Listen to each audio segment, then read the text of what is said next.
La question du jour porte sur le processus de la joie. Quel est le processus de la joie? Si nous abordons cette question sous l'angle de l'émotion, nous n'allons pas pouvoir aller très loin parce que nous avons tous des manières différentes d'être en joie, de vivre la joie, et nous avons même des motifs différents pour sentir de la joie.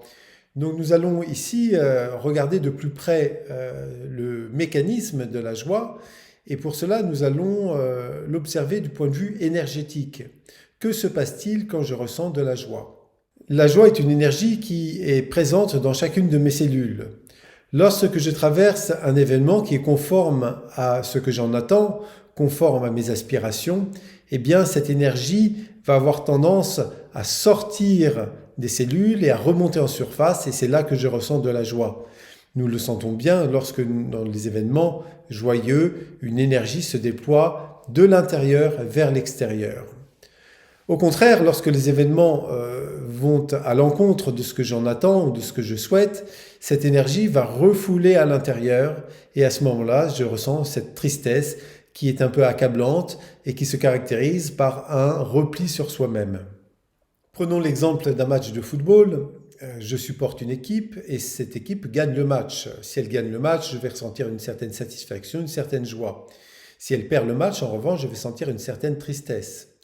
Si elle gagne le match par 2, 3 ou 4 buts d'écart, ma joie va être d'autant plus marquée. Si au contraire elle le perd par un score très élevé, je vais être d'autant plus triste.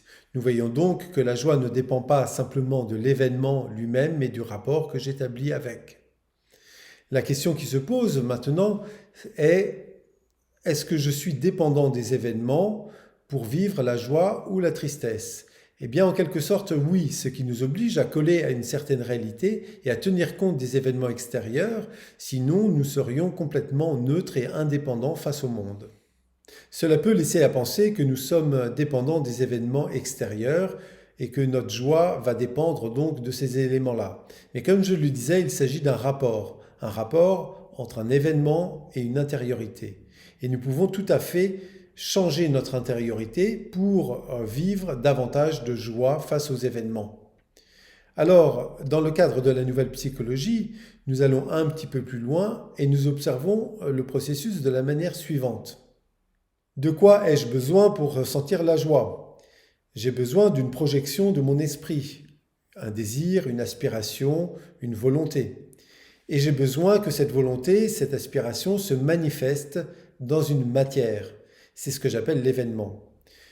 Donc, si nous regardons la constitution de l'homme, nous pouvons considérer qu'il est doté du potentiel de la joie, puisqu'il est constitué à la fois d'un esprit et à la fois d'un corps. Autrement dit, il a les moyens permanents de générer de la joie en lui. Pour cela, il a donc besoin à la fois d'animer son esprit et à la fois d'animer son corps. La raison pour laquelle nous n'avons pas toujours de la joie en nous, c'est que soit nous ne sommes pas assez incorporés et nous vivons plus au niveau de l'esprit sans une projection dans la réalité, et donc cette réalité évidemment devient un petit peu fade puisqu'elle ne nous restitue pas le mouvement de cet esprit, soit nous avons une absence de présence dans l'esprit et nous vivons une matérialité sans conscience, sans liant, et donc évidemment le processus de la joie ne se fait pas sentir et va généralement être compensé par une surenchère dans la recherche d'une matérialité et une exacerbation des sens. Nous avons alors affaire à des personnes qui cherchent continuellement la satisfaction matérielle et l'accumulation, et sans trouver pour autant une joie véritable puisqu'il y a une absence d'esprit à ce niveau-là. De la même manière, les personnes qui rentrent dans une spiritualité exacerbée vont ressentir à peu près la même chose, c'est-à-dire une tristesse liée à l'incapacité de vivre dans la matière les effets de leur spiritualité.